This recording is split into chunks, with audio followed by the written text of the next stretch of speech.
standing in the middle of a street I didn't choose, on a morning that feels colder than memory.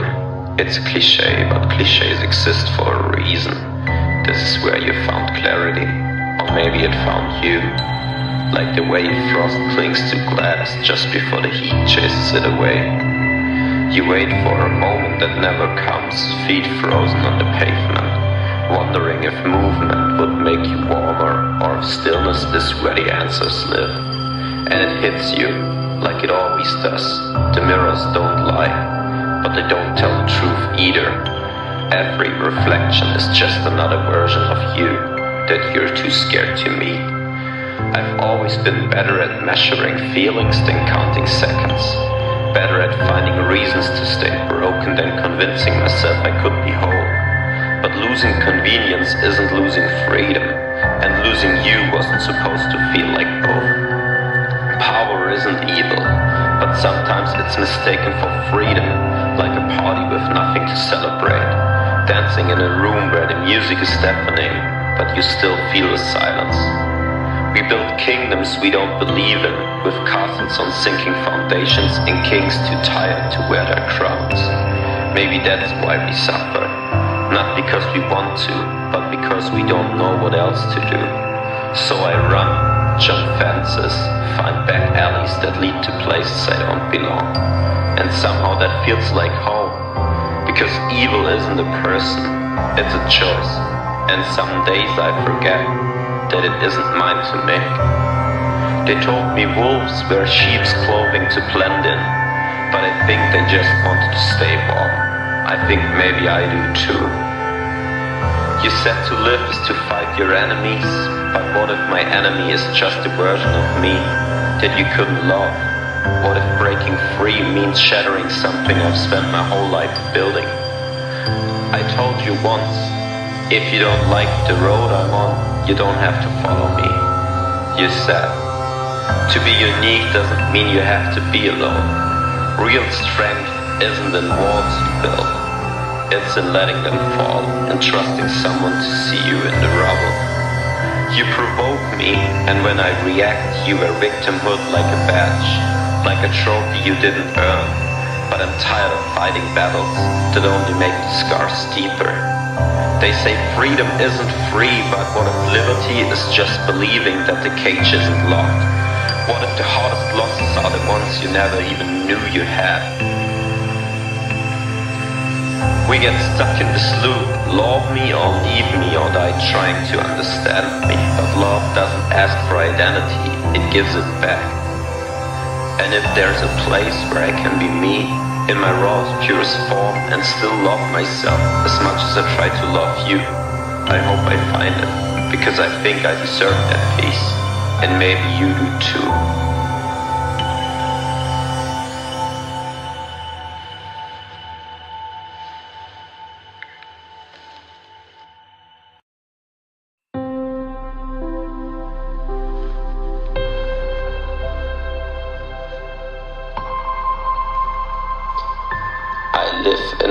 That's always shifting. Walls don't stay the same shade for long, and the windows have moods of their own. Sometimes they let in so much light it feels like the sun has decided to move in, uninvited but welcome. Other times they shut tight, and I can't tell if it's day or night, but I've stopped trying to force them open. This house has no blueprint, no real foundation, but it's mine.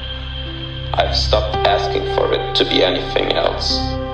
Some days I wake up and find the furniture rearranged, a couch floating where the ceiling fan used to be, all the floors turning to rivers.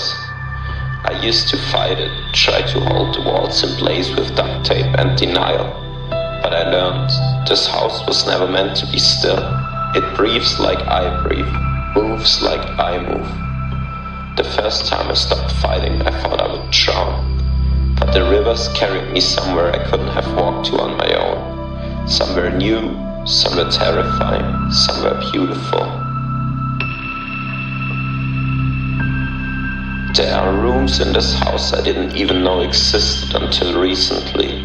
A dusty attic that holds old fragmented memories and quiet echoes of laughter I don't fully remember. A basement where shadows whisper, not to scare me, but to remind me they've always been there. They're not monsters, they're just misunderstood. But I'm learning their language, even when it sounds more like crying than words. In the garden, I plant pieces of myself. Tiny moments, unfinished thoughts, hopes I was too scared to hold in my hands. The garden doesn't care about timelines. Some things bloom fast, bursting in colors I didn't expect. Others take years, but I've stopped watching the clock. This house is a paradox. A love letter to chaos and calm. A story with no punctuation. I used to wish it was different. I used to beg for it to stop changing. But now, I sit on the floating couch and let the rivers carry me. I light candles in the dark basement and listen to the shadows. I let the attic laughter remind me of what's still possible. Because this house isn't broken. It's alive. It's me. And I don't need it to be anything else.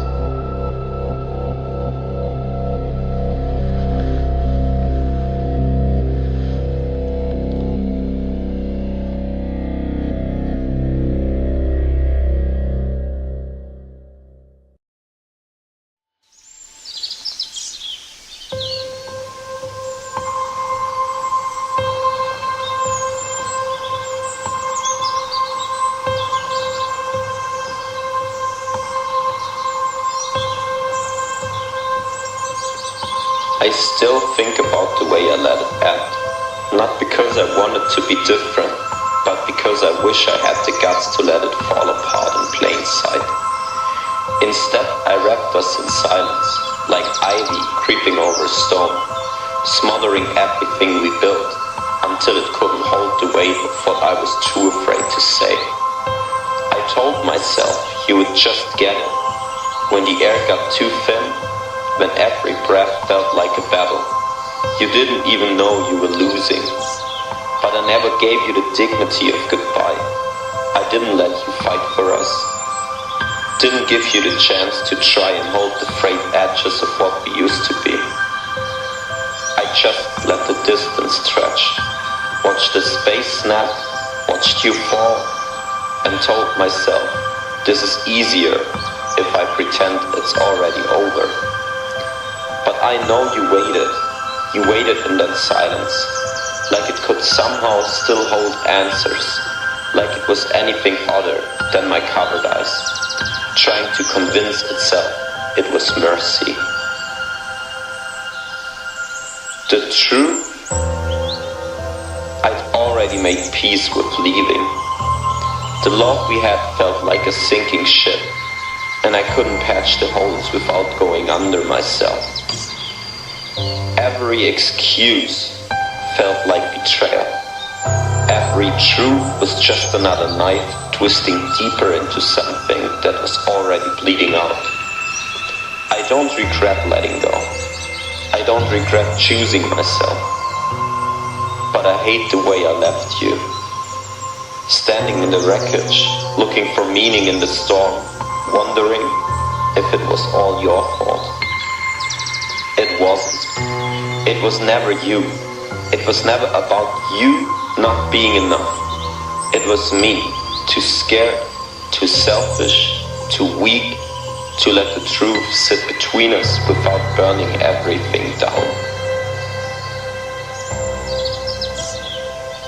I hope you found peace in the spaces I left empty. I hope you found someone who answers the questions I left echoing. Someone who doesn't leave you to fight battles they were too afraid to face. But if the way I left still lingers, if my absence still feels like a weight, I want you to know this. I'm sorry. Not for leaving, but for leaving like that.